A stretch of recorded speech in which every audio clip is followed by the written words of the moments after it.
speaking of Chelsea, Kieran, there are still people wanting to know what happened to the money generated by the sale of the club last year that by now should be providing relief in Ukraine.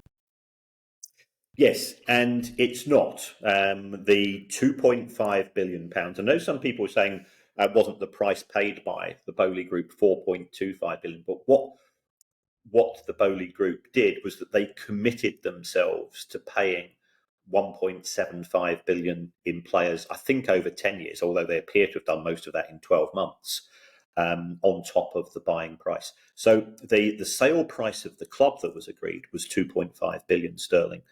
And that is sitting in a bank account because by all accounts, Roman Abramovich is saying, well, when I said that money should be given to the victims of the conflict in Ukraine, that includes a broad definition of victims, including people back in Russia. And I think we are very unequivocal here.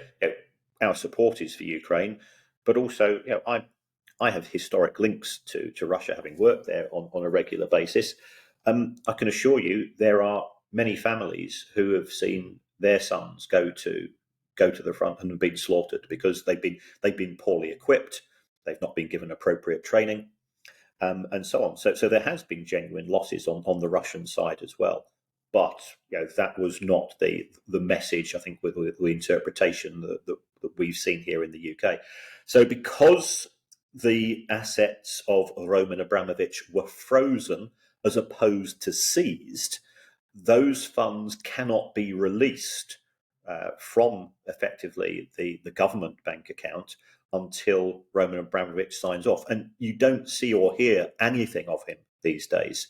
With the exception of this story, I have Google alerts on probably about 200 or 300 football clubs, individuals, people connected with the game, and his name comes up very rarely.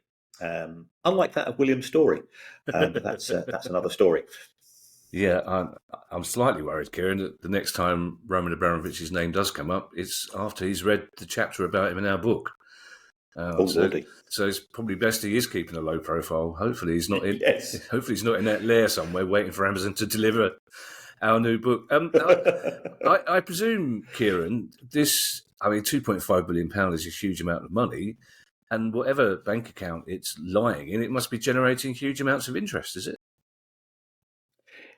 It is, but that doesn't save lives. That doesn't provide relief. That doesn't provide food and clothing and shelter, which is needed now. Right. And we are all suffering conflict fatigue. Yeah.